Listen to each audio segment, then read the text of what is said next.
మొదటగా అందరం కలిసి ఒకసారి దేవునికి స్తోత్రం చెప్దాం. స్తోత్రం స్తోత్రం స్తోత్రం. ఎందుకు ఆత్మదేవుడు ప్రేరేపించాడు? ఎందుకంటే ఇంతవరకు మనల్ని సజీవ లెక్కలో ఉంచి ఎన్నో ప్రమాదాల నుంచి, ఎన్నో ఇరుకు ఇబ్బందుల నుంచి దేవుడు తప్పించాడు. ఎందుకు ఈ మాట చెప్తున్నానంటే, మొన్న సాయంత్రం చిన్న విషయంలో నేను కలవరపడ్డా.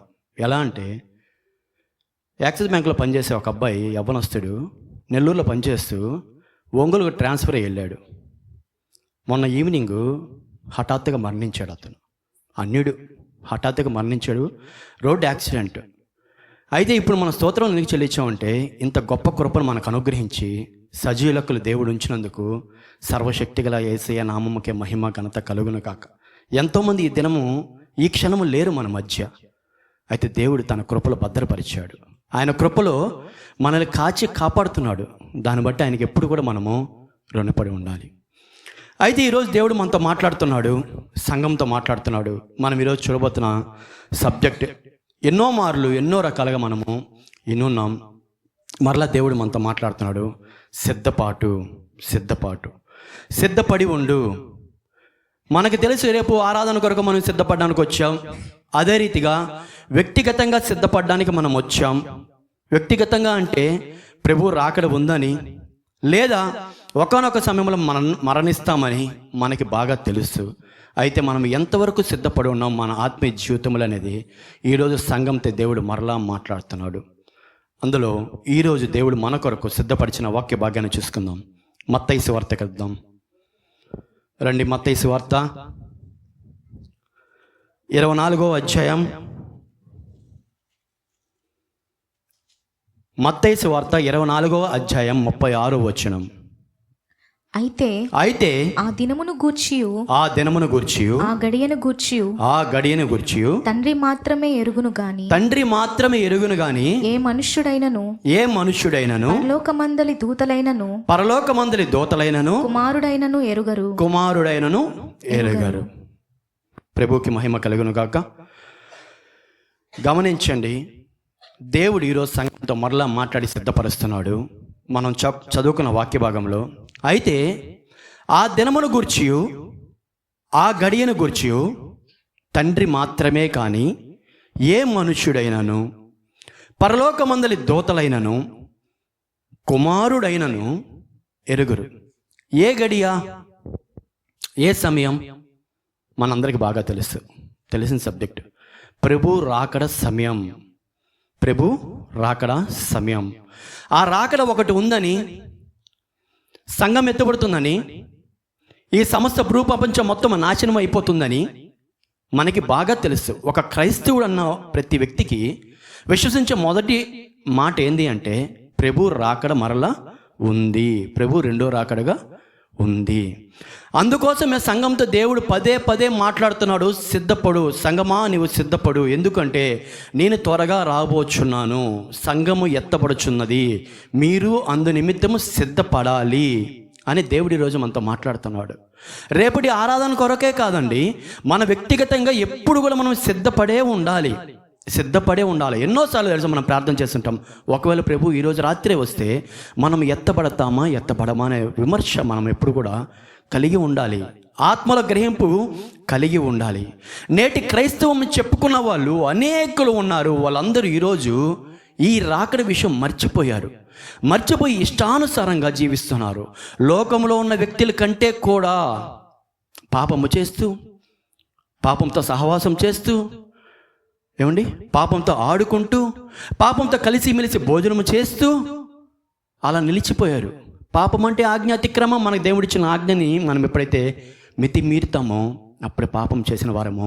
ఈ పాపంతో కలిసి మెలిసి ప్రభు రాకడన్న విషయాన్ని అపవాది నిజ క్రైస్తవుడికి మభ్యపరిచాడు, ఆలోచన చేయకుండా చేస్తున్నాడు. కానీ ఆ గడియ, ఆ సమయం ఎప్పుడు వస్తుందో మనకు తెలియదు. కనుక మనమైతే సిద్ధపడి ఉండాలి. మనకు తెలియదు. చిన్న విషయం చెప్తా. ఇజ్రాయెల్ దేశం ఉంది. 2 సంవత్సరాల వైపు మనం వెనక్కి వెళ్తే ఇజ్రాయెల్ దేశము చుట్టూ డ్రోన్స్తో ఒక వలయాన్ని ఏర్పరచుకున్నారు వాళ్ళు. అంటే రాడార్లు అందులో పెట్టి శత్రు సైన్యాన్ని ఏ క్షణమైనా సరే వాళ్ళపైన దండెత్తితే ఈ డ్రోన్ సహాయంతో వాళ్ళు ఆ శత్రు సైన్యాన్ని తరుము కొట్టుటకు, ఆ యుద్ధం వచ్చి గెలవడానికి సిద్ధపడిపోయారు. వాళ్ళకి దేవుడిచ్చిన జ్ఞానముతో. యుద్ధం వచ్చిందా? రాలా. కానీ ఒకవేళ వస్తుందేమో దేవుడిచ్చిన జ్ఞానముతో ఆ రీతిగా సిద్ధపడి ఉన్నారు. చూడండి, దేశం చుట్టూ డ్రోన్స్ తెలుసు కదా, ఆ రాడార్లు దాంట్లో పెట్టి శత్రు సైన్యం యొక్క కదలికలను చూస్తూ ఎప్పుడైనా ఇబ్బంది సరే జరిగితే వెంటనే దానిని తిప్పికొట్టుటకు సిద్ధంగా ఉంది ఇజ్రాయెల్ దేశం ఈరోజు. ఆ రీతిగా మనం సిద్ధపడాలి. ఆ రీతిగా సిద్ధపడాలి. ఏ క్షణం ఏం వస్తుందో మనకు తెలియదు. మనమే పోతామేమో, ప్రభువే వస్తాడేమో. మనందరి నిరీక్షణ పరలోక రాజ్యము చేరాలి. ఇదే మనందరి నిరీక్షణ. ఇక్కడ ఆస్తులు మెడలు సమకూర్చుకోవడమా, అంతస్తులను సమకూర్చుకోవడమా, బంధువుల్ని పోగేసుకోవడమా, డబ్బులు సంపాదించుకోవడమా? దానికంటే కూడా ముందు ఒక క్రైస్తవుడికి ఏంటి విశ్వాసం, నిరీక్షణ అంటే పరలోక రాజ్యంలో మనము ప్రభువుతో యుగాలు గడపాలి అనుకున్న వాళ్ళకి ప్రభువు రాకడ ఉందని గుర్తెరిగి ఉండాలి. అది ఈరోజు మర్చిపోతున్నారు. ఇష్టానుసారంగా క్రైస్తవ ప్రపంచంలో మెలిగిపోతున్నారు. అయితే దేవుడు ఈరోజు ఏ రీతిగా మనల్ని సిద్ధపరచబోతున్నాడు అంటే, ప్రభు రాకడ ఉందని మనకు తెలుసు కదా. ప్రభు రాకడను మనం ఏ రీతిగా మనం ఎదుర్కొనాలి, మనం ఏ రకంగా సిద్ధపడాలి? వాక్యానుసారమైన సిద్ధపాటు. అవును, నేను సిద్ధంగా ఉన్నాను అనడానికి ఆధారమైంది తెలుసా? వాక్యం ద్వారానే సిద్ధపడాలి. మనము వాక్యం ద్వారానే అపవాదిని ఎదిరించాలా. వాక్యం ద్వారానే ప్రభు చెంతకు చేరాలి. ఎందుకంటే వాక్యం మనకు మార్గమైంది. ఆ వాక్యమే యేసుక్రీస్తు వారు. హల్లెలూయా. ఆ వాక్యమే యేసుక్రీస్తు వారు కాబట్టి ఆ యేసుక్రీస్తు ద్వారానే మనము సిద్ధపడాలి. ఆ వాక్యం ద్వారానే సిద్ధపడాలి. ఈరోజు సంగమా ఏ రీతిగా సిద్ధపడాలో దేవుడు మనతో మాట్లాడుతున్నాడు. ఈ రాత్రికాల సమయంలో ప్రభు రాకడ ఒకటి ఉందని గ్రహించి మర్చిపోయేవేమో జ్ఞాపకం చేసుకో. సిద్ధపడు. ఎప్పుడు ఏమి జరగద్దు, ఏ విపత్తు, ఏ ప్రమాదం, ఏ అపాయం మన నెత్తి మీదకి వస్తుందో మనకు తెలియదు. సిద్ధపడడం మన బాధ్యత. ప్రభు మనకిస్తున్న గొప్ప అవకాశం. సిద్ధపడు. కాబట్టి ఈరోజు దేవుడు మాట్లాడుతున్నాడు. ఏ రీతిగా మనము వాక్యానుసారంగా సిద్ధపడాలో దేవుడు నేర్పిస్తున్నాడు. ఈ ఆత్మీయ పాఠాన్ని మనం నేర్చుకొని ఆ రీతిగా సిద్ధపడడానికి ముందు కొనసాగదాం. హల్లెలూయా. మొదటిగా చూడండి, పవిత్రమైన జీవితం. ప్రభు రాకడికి మనం ఎత్తబడాలి అంటే, ఏ రీతిగా సిద్ధపడాలి అంటే, మనకు ఒక పవిత్రమైన జీవితం కలిగి ఉండాలి. ఈ జీవితం దేవుడు ఇచ్చాడండి. ఈ జీవితం పవిత్రంగా ఉందా, అపవిత్రంగా ఉందా? ఒకసారి మనం పరిశీలన చేసుకోవాల్సిన అవసరత ఉంది. పవిత్రంగా ఉందా? జ్ఞాపకం చేసుకోండి. ఎక్కడైనా అపవిత్రత చోటు చేసుకుందా? మనం చూసుకోవాలి. చూడండి, మొదటి యోహాను రాసిన మొదటి పత్రిక,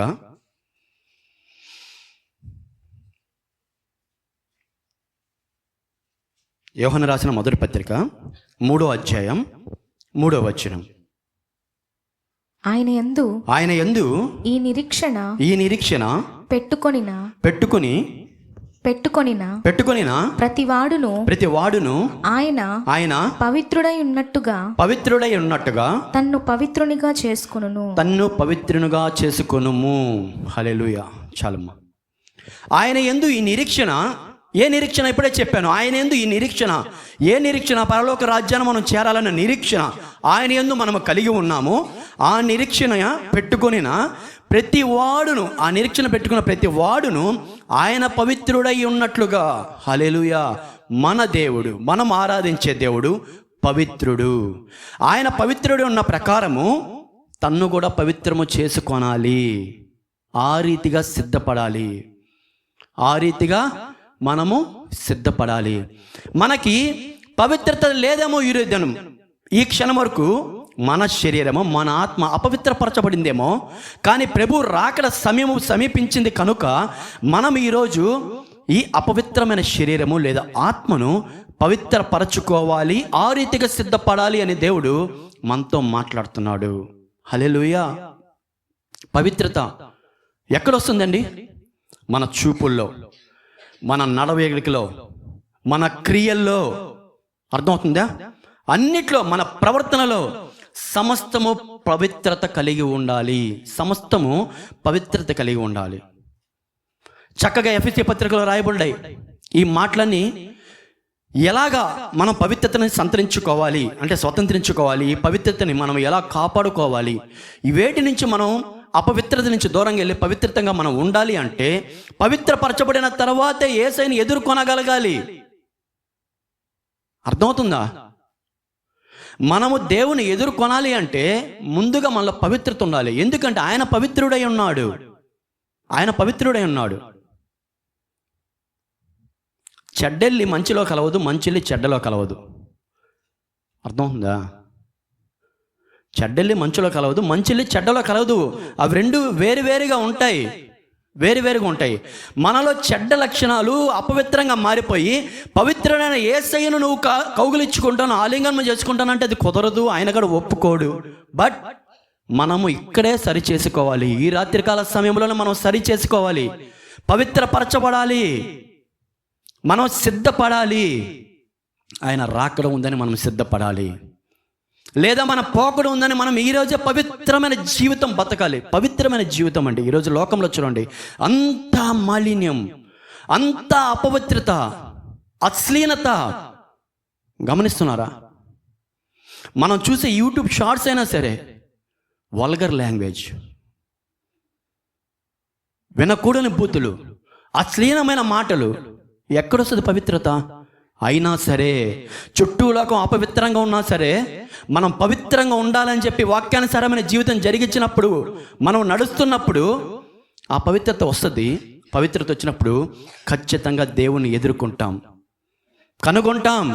హల్లెలూయా. చూడండి, ఎఫెసీ పత్రిక ఒకసారి వద్దాం. ఎఫెసీ పత్రిక 5వ అధ్యాయం,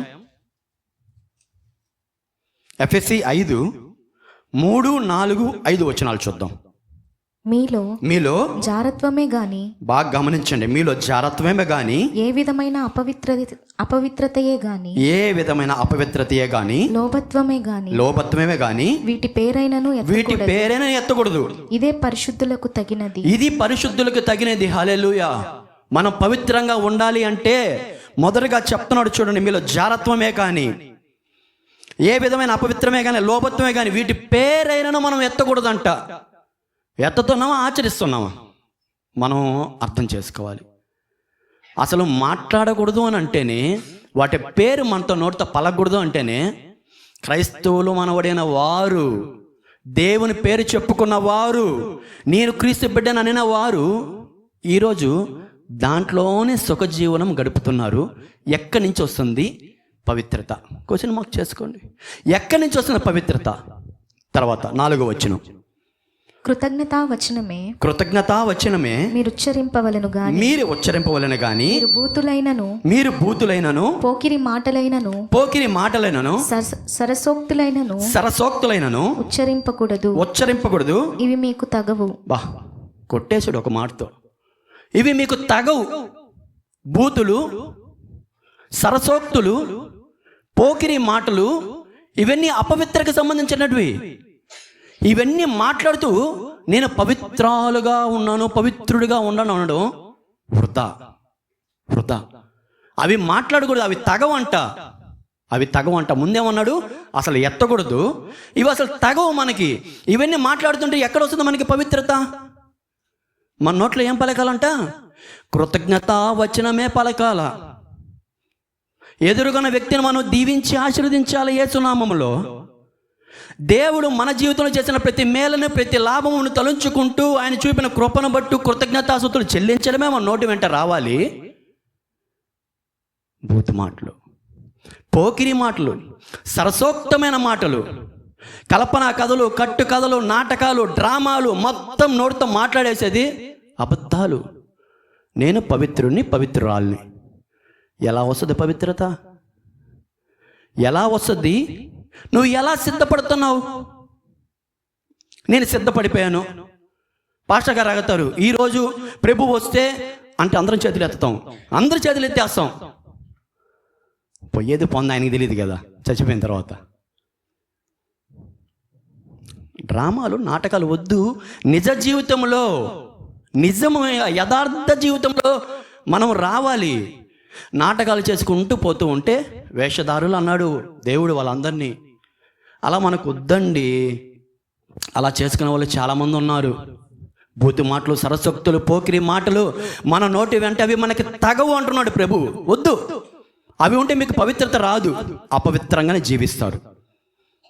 తర్వాత 5వ వచనం, వ్యభిచారి అయినను అపవిత్రుడైనను విగ్రహారాధికుడైన లోబి అయినను క్రీస్తు యొక్కయు దేవుని యొక్కయు రాజ్యమునకు హక్కుదారుడు కాడని సంగతి మీకు నిశ్చయముగా తెలియను.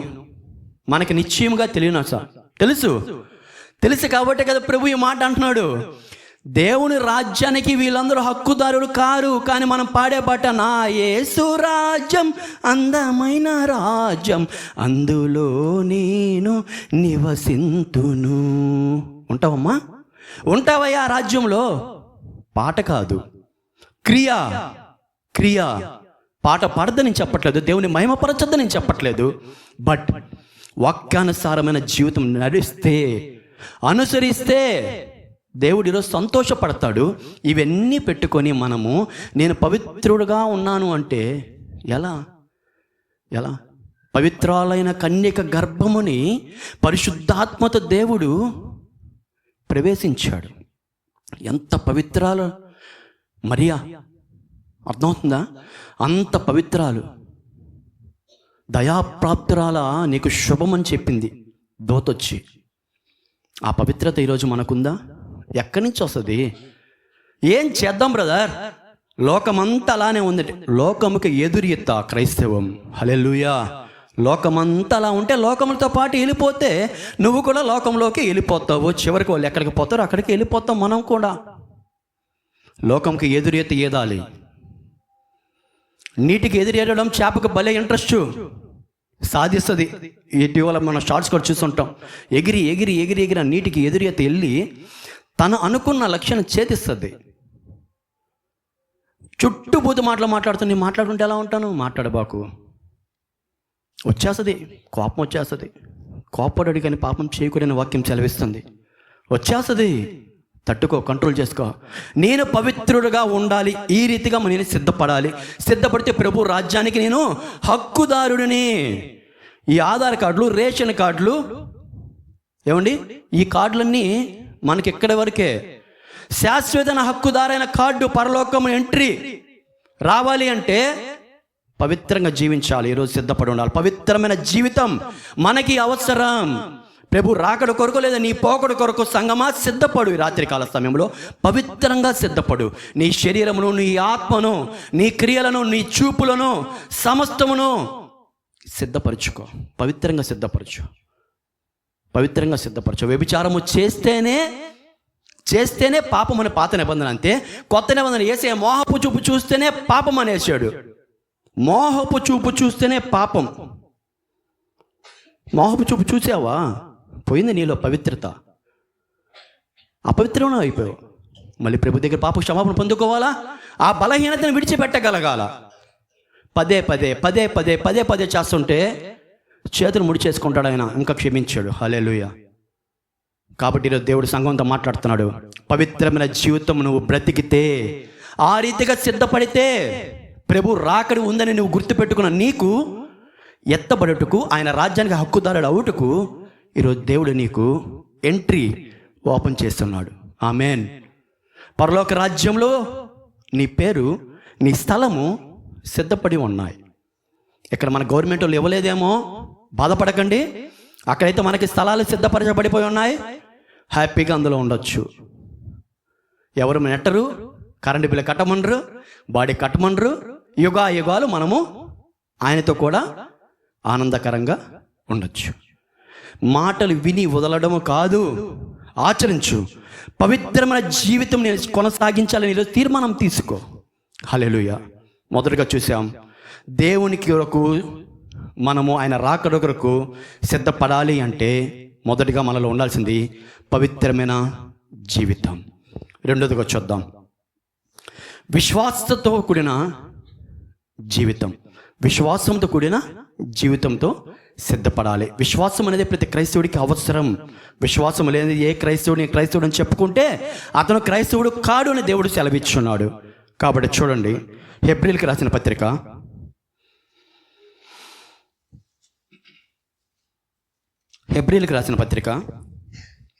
10వ అధ్యాయం 37, 38, 39. ఇక కాలము బహు కొంచెముగా ఉన్నది. గమనించండి, ఇక కాలము బహు కొంచెం ఉన్నది. వచ్చుచున్నవాడు ఆలస్యము చేయకవచ్చును. నా ఎదుట నీతిమంతుడైన వాడు విశ్వాస మూలముగా జీవించును గాని అతడు వెనుక తీసిన ఎడల అతని యందు నా ఆత్మకు సంతోషం ఉండదు. అయితే మనము నశించుటకు వెనుక తీయు వారము కాము కానీ ఆత్మను రక్షించుకొనుటకు విశ్వాసము కలిగిన వారమై ఉన్నాము. జ్ఞాపకం చేసుకోండి, ఆత్మను రక్షించుకున్నట్టుకు, మన ఆత్మను రక్షించుకున్నట్టుకు. ఏదమ్మా? శరీరము రక్షించుకున్నట్టుకు కాదు, ఆత్మను రక్షించుకున్నట్టుకు విశ్వాసము కలిగిన వారమై ఉన్నాము. ఈ రీతిగా దేవుడు సంఘంతో సిద్ధపడమని చెప్తున్నాడు. విశ్వాసం అంటే ఏంటి? విశ్వాసం అన్నది నిరీక్షింపబడు వాటి యొక్క నిజ స్వరూపము, ఇంకా అదృశ్యమైనవి ఉన్నట్టుగా రుజువు చేయబడిందే విశ్వాసం. అంతేనా?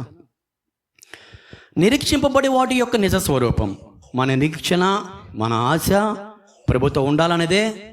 అది ఉందో లేదో మనం చూడలేదు, కానీ నిరీక్షణ ఉంది చూసావా, ఈ విశ్వాసం ఉంది చూసావా, అదే గొప్పది.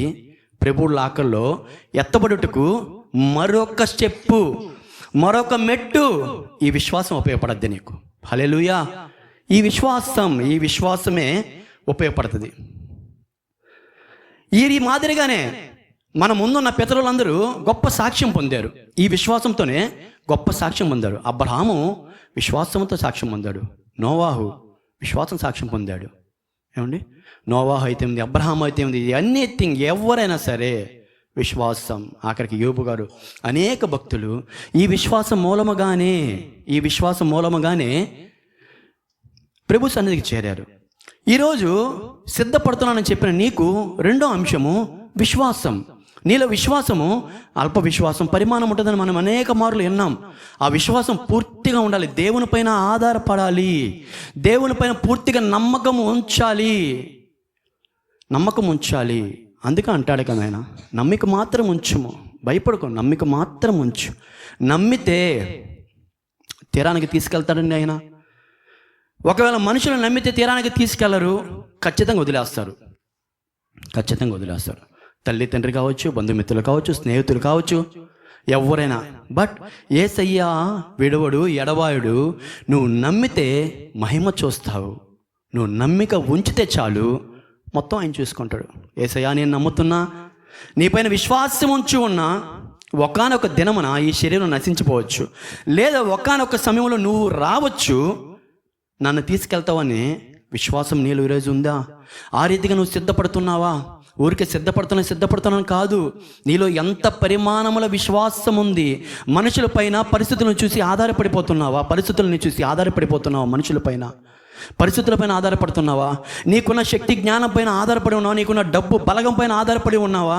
వాటన్నిటిని పక్కన పెట్టి యేసయ్య పైన సంపూర్ణంగా నమ్మితే, విశ్వాసం ఉంచితే, ఆయన కార్యము చేయుటకు సర్వశక్తి గల దేవుడు అని అనేక మార్లు మన జీవితాలు నిరూపించుకున్నాడు.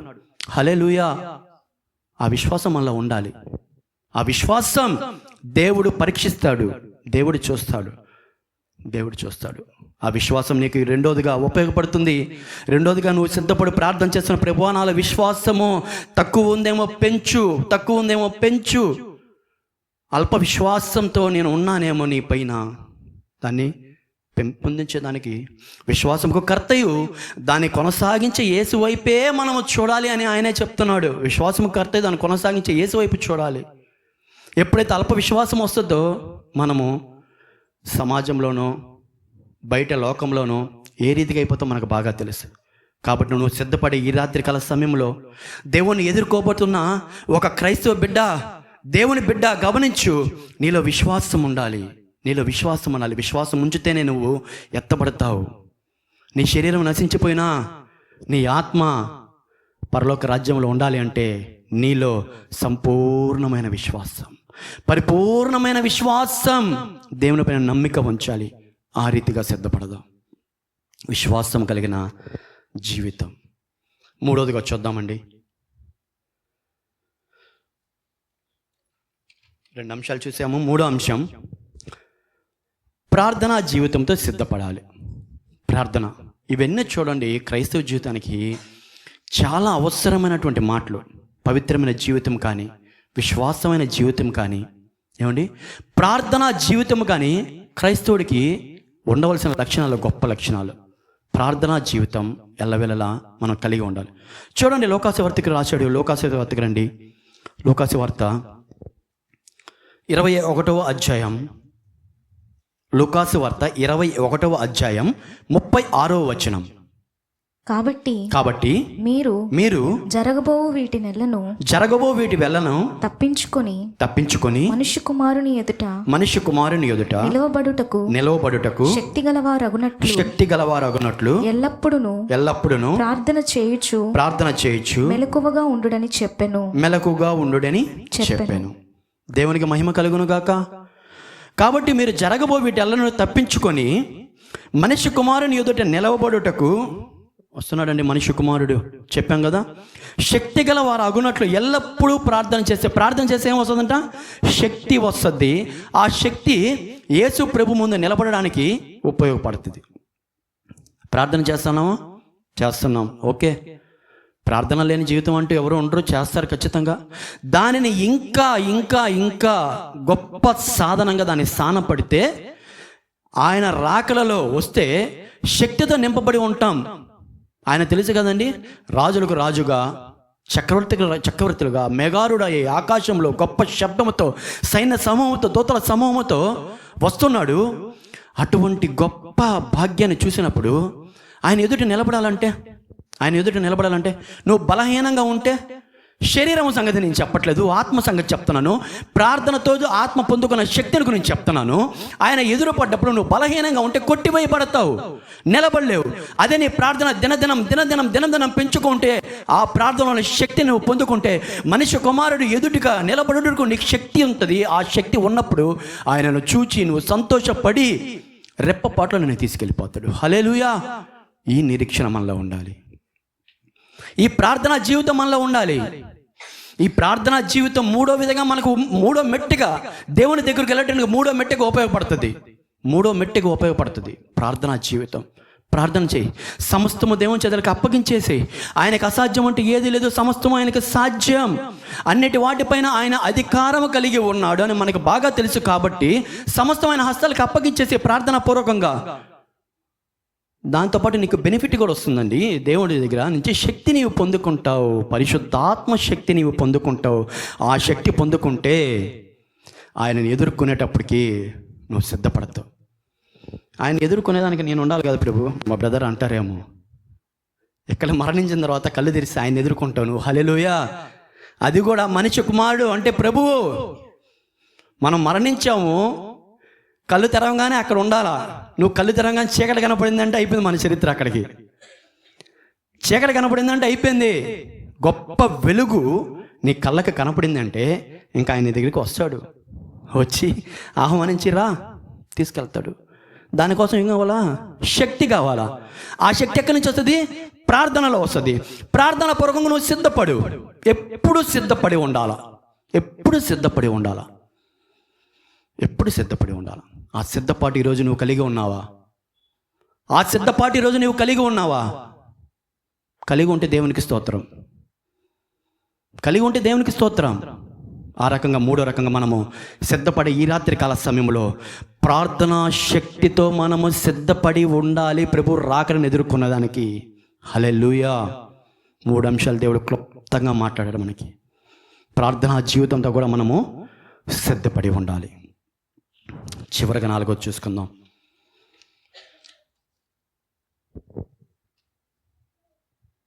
సహవాసం కలిగిన జీవితం. ఇవన్నీ మనకు తెలిసిన సబ్జెక్ట్సే అండి. కొత్తగా ఏం లేవు. బట్ దేవుడు ఆయా సమయంలో ఆయా రీతిగా సంఘంతో మరలా మాట్లాడి బలపరుస్తూ ఉంటాడు. ఎందుకు బలపరుస్తాడో తెలుసా?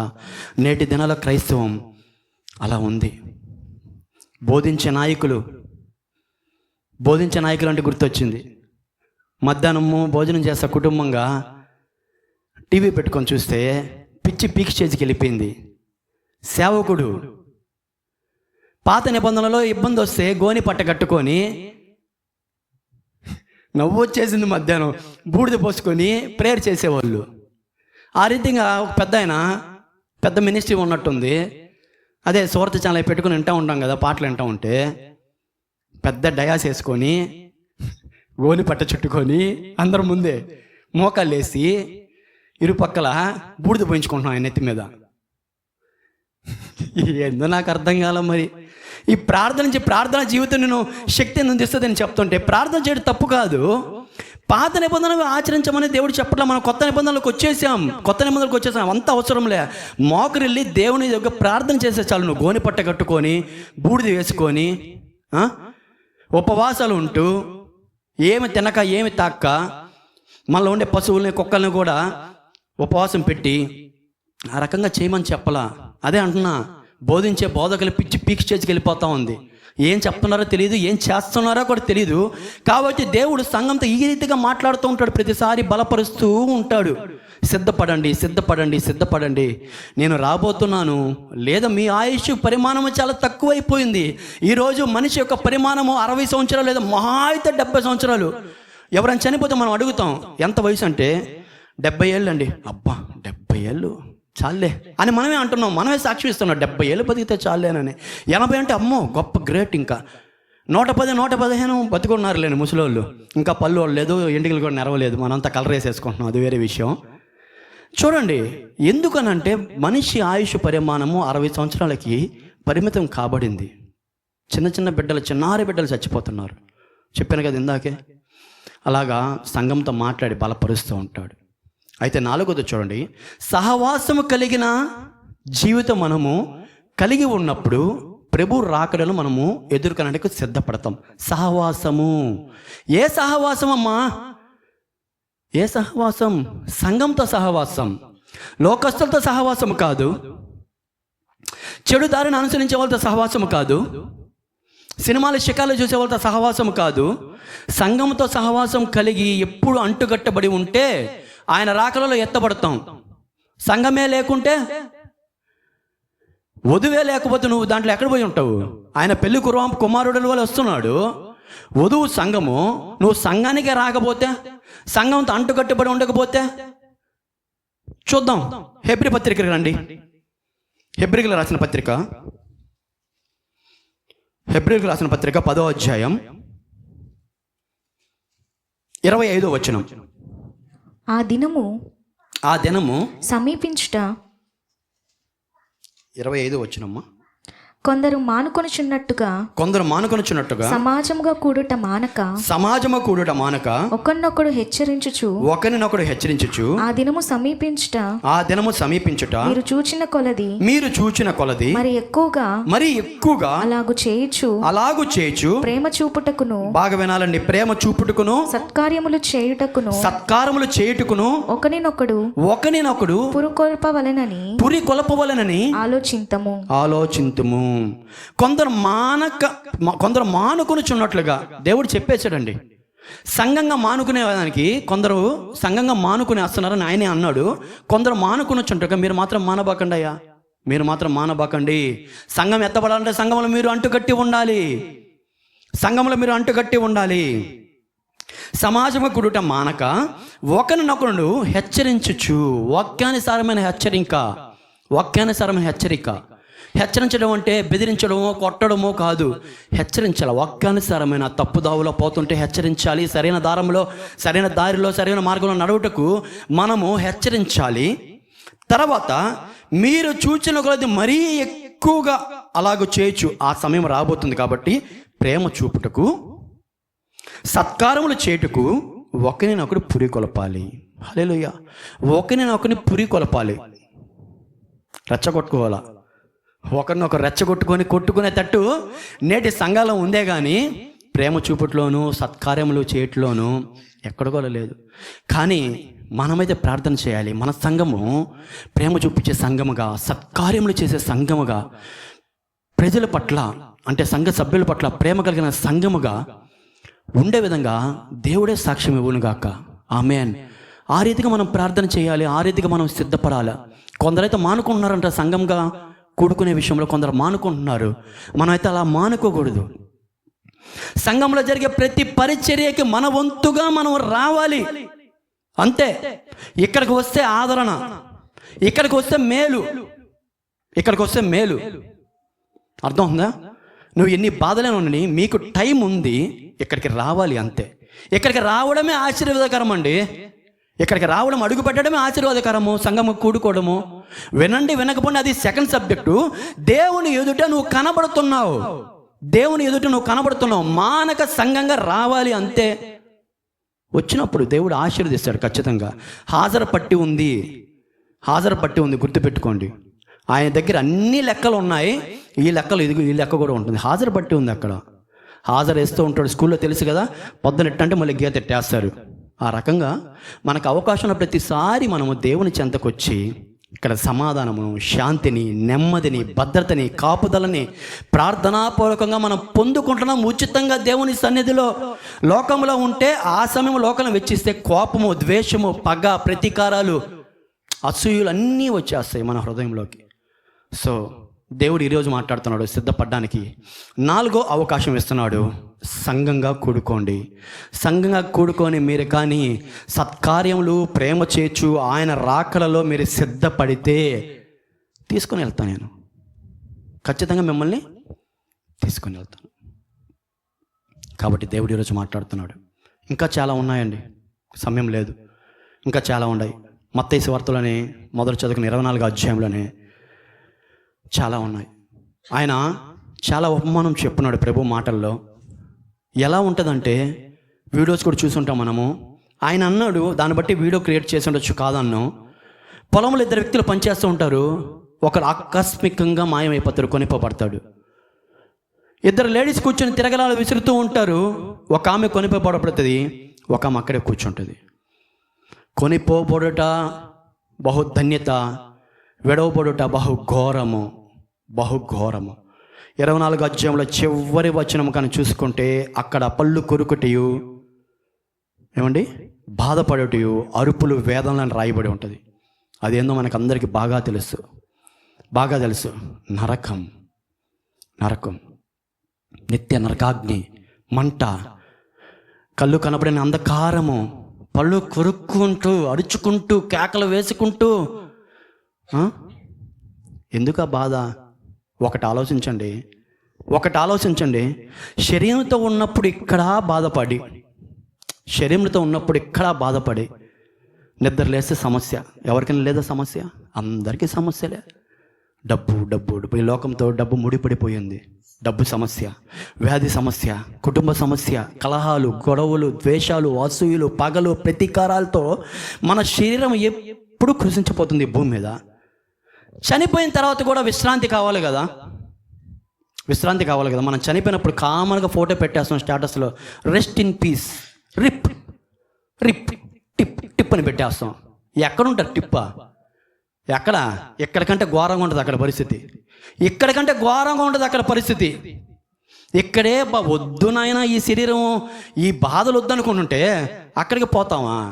అక్కడికి ఇంకా పోతామా? రాత్రికాల సమయంలో దేవుడు మీతో మాట్లాడుతున్నాడు. ఈ శరీరంతో నశించిపోతూ, బాధపడుతూ, రోజు వేదనలు, బాధలతో, రుగ్మతలతో, ఆలోచనలతో నువ్వు కృంగిపోతున్నావు. ఈ శరీరాన్ని ఒకనాడు విడిపోవాల్సి వస్తుంది, వదిలేయాల్సి వస్తుంది. అప్పుడన్నా ఆత్మకు నీకు శాంతి చేకూరాలంటే పరలోక రాజ్యమే మనకు మార్గం. హల్లెలూయా. అక్కడే నిత్య శాంతి, అక్కడే నిత్య సుఖము, నిత్య సంతోషము. అరుపులు ఉండవు, వేదనలు ఉండవు, బాధలు ఉండవు, ఆకలి దప్పికలు ఉండవు, అప్పులు ఉండరు, ఎవరు ఉండరు. ఆయన మనము ఆ నిరీక్షణ ఈరోజు మనలో ఉండాలి. ఆ నిరీక్షణ ఈరోజు మనలో ఉండాలి. గమనించండి, క్రైస్తవ జీవితం అనేది కత్తి మీద సాము లాంటిది. ఊరకనే రాదు. ఇందాకే చదువుకున్నాం. ఒక్కసారి అడుగుపెట్టి వెనకకి తీసేస్తే వారి యందు ఆయనకి సంతోషము ఉండదు. ఆయన సంతోషపడడు, కనికరం చూపించడు. వెనక్కి వెళ్ళిపోతున్నావేమో, లోకంలో కలిసిపోతాం, లోకంలో ఆనందంగా ఉందనుకుంటున్నావేమో, నీకు సిద్ధపడడానికి కూడా సమయం లేదని నువ్వు అనుకుంటున్నావేమో. సిద్ధపడు. ఈ శరీరంతో బాధ ఎంతకాలం అనుభవిస్తావు? నరకంలో కూడా అంతేనా? శరీరం అన్నా 60 సంవత్సరాలు 70 సంవత్సరాలు, అక్కడైతే యుగాలు నరకంలో అల్లాడిపోవాలి. వద్దు, మానుకోండి, ఆలోచన మానుకోండి. మనలో ఉన్న అపవిత్రత తీసివేయండి, జారత్వాన్ని తీసివేయండి, అబద్ధములు తీసివేయండి. ప్రార్థనతో సిద్ధపడండి. అసూయ ద్వేషాల పగలు వదిలేయండి. ప్రేమను చూపించండి, సహనము కలిగి ఉండండి, సమాధానము కలిగి ఉండండి. దేవుని యొద్దకు మనము కాదు, ఆయనే తీసుకెళ్తాడు. హల్లెలూయా, ఆయనే తీసుకెళ్తాడు. కాబట్టి ఈరోజు దేవుడితో ముఖాముఖిగా మాట్లాడి మనల్ని బలపరిచాడు కనుక మనం ఆ రీతిగా సిద్ధపడదాం. రేపటి ఆరాధన కొరకు సిద్ధపడదాం. ఏమండి, మన వ్యక్తిగత జీవితంలో కూడా సిద్ధపడతాం. నోవాహు దినములకు చిన్న మాట చెప్పేస్తా, ఒక్క నిమిషం. నోవాహు దినములు కూడా అంతే. తాగారు, తిన్నారు, పెళ్ళిళ్ళు చేసుకుంటున్నారు, విందులు చేసుకుంటున్నారు, పెళ్ళికి ఇచ్చుకుంటున్నారు, వాక్యం సెలవిస్తుంది. ఆడారు, పాడారు. అకస్మాత్తుగా జలప్రలయం పడిపోయింది. నోవాహు వారి కుటుంబం తప్ప ఎవ్వరూ రక్షింపబడాల. ఆ విందులు వినోదాలన్నీ వచ్చాయండి, అక్కడికి రాలా. అలా చేసుకోవద్దని వాక్యం సెలవిచ్చట్లేదు. ఇక్కడ నిలబడుకుని బోధిస్తున్న బోధకులు ఆ రకంగా చెప్పలేదు. ఆత్మానుసారమైన జ్ఞానం, వాక్యానుసారమైన నడవడిక జ్ఞాపకం చేసుకోండి. సంఘంతో సహవాసం కలిగి ఉండండి, ప్రేమ కలిగి ఉండండి. మీలో సమస్త పాపం దుర్నీతిని విడిచిపెట్టండి. అర్థమవుతుందా? సిద్ధపడదాం. రేపటి ఆరాధన కొరకు సిద్ధపడదాం. వ్యక్తిగతంగా ప్రభు రాజ్యంలో మనల్ని స్వతంత్రించుకోవడానికి, మన ఆత్మ మనకు స్వతంత్రించుకోవడానికి సిద్ధపడతాం. ప్రభు ఈ మాటలు మనందరి వినికిలలో దీవించి ఆశీర్వదించును గాక. ఆమేన్.